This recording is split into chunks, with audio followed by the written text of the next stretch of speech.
ಶ್ರೀ ಗುರುಭ್ಯೋ ನಮಃ. ಹರಿ ಓಂ. ಜ್ಞಾನಾನಂದಮಯಂ ದೇವಂ ನಿರ್ಮಲಸ್ಫಟಿಕಾಕೃತಿಂ ಆಧಾರಾಂ ಸರ್ವವಿದ್ಯಾನಾಂ ಹಯಗ್ರೀವ ಮುಪಾಸ್ಮಹೆ. ಓಂ ನಮೋ ಭಗವತೆ ವಾಸುದೇವಾಯ. ಓಂ ನಮೋ ನಾರಾಯಣಾಯ. ನಮಸ್ಕಾರ.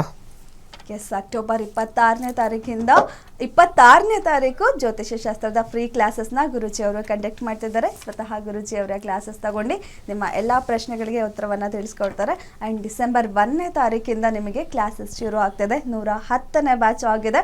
ಸೊ ಯಾರೆಲ್ಲ ಈಗಾಗಲೇ ನಾವು ಕಾರ್ಯಕ್ರಮದಲ್ಲಿ ಹೇಳ್ತಿರ್ತೀವಿ ಜ್ಯೋತಿಷ್ಯ ಎಷ್ಟು ಇಂಪಾರ್ಟೆಂಟ್ ಇದೆ, ಏನೆಲ್ಲ ಉಪಯೋಗ ಆಗುತ್ತೆ ಅನ್ನೋದ್ರ ಬಗ್ಗೆ, ಸೊ ಅದನ್ನು ನೀವು ತಿಳ್ಕೋಬೇಕು ಅಂತ ಹೇಳಿದರೆ ಖಂಡಿತ ಈ ಅವಕಾಶನ ಮಿಸ್ ಮಾಡ್ಕೊಳ್ಳೇಬಾರ್ದಾಗಿದೆ. ಸೊ ಮೊದಲು ಫ್ರೀ ಕ್ಲಾಸಸ್ಗೆ ಜಾಯ್ನ್ ಆಗಿ, ಅದಾದ್ಮೇಲೆ ನಿಮಗೆ ಒಂದು ಐಡಿಯಾ ಸಿಗುತ್ತೆ, ಕ್ಲಾರಿಟಿ ಸಿಗುತ್ತೆ, ನಾವು ಕಲಿಬೋದು ಅನ್ನೋ ಒಂದು ಕಾನ್ಫಿಡೆನ್ಸ್ ಬರುತ್ತೆ ನಿಮಗೆ.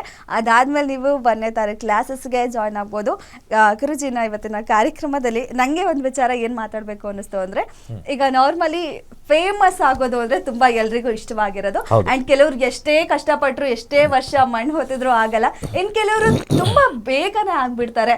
ಸೊ ಇದು ಹೇಗೆ ಸಾಧ್ಯ? ಜಾತಕದಲ್ಲಿರುತ್ತಾ ಅಥವಾ ಹೇಗೆ ಲಕ್ ಅನ್ನೋದು ವರ್ಕ್ ಆಗ್ತಿರುತ್ತಾ ಇಲ್ಲಿ, ಹೇಗೆ ಅಂತ ಹೇಳಿ? ಭಾಳ ಒಳ್ಳೆಯ ಪ್ರಶ್ನೆ. ಜೀವನದಲ್ಲಿ ಹುಟ್ಟಿನಿಂದ ಸಾವರೆಗೂ ಕೆಲವು ಸಂದರ್ಭಗಳು ಬರುತ್ತೆ. ಅತ್ಯಂತ ಶ್ರೀಮಂತ ಆಗ್ತಕ್ಕಂಥದ್ದು, ಅತ್ಯಂತ ಹೆಸರುವಾಸಿ ಆಗ್ತಕ್ಕಂಥದ್ದು, ಅಥವಾ ಕುಖ್ಯಾತಿ ಮತ್ತು ಪ್ರಖ್ಯಾತಿ ಎರಡೂ ಕೂಡ.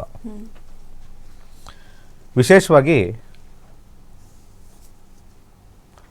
4 ಮನೆಗಳು ದಶಾಭುಕ್ತಿಗಳಲ್ಲಿ ಬಂದಾಗ ಆ ವ್ಯಕ್ತಿ ಎಸ್ಪೆಷಲಿ ದಶಾದಲ್ಲಿ ಬಂದಾಗ ಫೇಮಸ್ ಆಗ್ತಾರೆ. ಪ್ರಮುಖವಾಗಿ ಆ ದಶಾನೇ ಭಾಳ ಪ್ರಮುಖವಾಗಿ ರನ್ ಆಗುತ್ತೆ. ಕೆಲವ್ರದ್ದು ಎಕ್ಸಾಂಪಲ್ ತೊಗೊಂಡ್ರೆ, ಒಂದು ಸಿನಿಮಾ ನಟರು ಅಂತ ತೊಗೊಳ್ಳೋಣ. ಈ ಅವ್ರ ಹೆಸರು ಗೊತ್ತಿಲ್ಲ, ರಘುವೀರ್ ಅಂತ ಏನೋ ಅನಿಸುತ್ತೆ, ಅದು ರಘುವೀರ್ ಅಂತ, ಅವರು ಕನ್ನಡ, ಹೌದು, ರಘು ಅಂತ ಏನೋ ಬರುತ್ತೆ ಅನಿಸುತ್ತೆ. ಓಕೆ, ಅವರು ಸಾಕಷ್ಟು ಬಂದಾಗ ಸಿಕ್ಕಾಪಟ್ಟೆ ಹಿಟ್ ಸಿನಿಮಾಗಳು ಕೊಟ್ಟರು. ಭಾಳ ಇದ್ದಿದ್ದೆ ಒಂದು 5-6 ಇಯರ್ಸ್ ಅಷ್ಟೇ. ಆಮೇಲೆ ಯಾವುದೂ ಮಾಡಲೇ ಇಲ್ಲ, ಎಲ್ಲ ಎಂಟೈರ್ ಲೈಫೇ ಚೇಂಜ್ ಆಗಿ ಹೊಟ್ಟೋಯ್ತು.